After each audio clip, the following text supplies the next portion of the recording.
आदाब दोस्तों, हम हैं उर्दू poetry.pk। उर्दू शायरी का ज़ौक़ रखने वाले अपने व्यूवर्स के लिए आज हम लाए हैं मोहतरमा निखत अकरम साहिबा की नज़्म इस दिसंबर में। समाअत कीजिए। दिसंबर की सर्द हवाएं, हर एक शय सर्द हो रही है, मगर उसके जज्बात क्यों गर्म हो रहे हैं।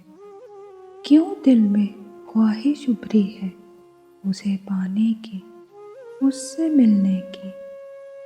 फिर अचानक दिसंबर के इस ठंडे मौसम में उसका संदेशा आया कि तुम गुलदान में ताज़ा फूल लगा देना, ड्राई फ्रूट्स प्लेटों में सजा लेना, गर्म कपड़े निकाल लेना, कुछ तुम ओढ़ लेना, कुछ मेरे लिए रख देना कि मैं इस दिसंबर में लौट आऊँगा।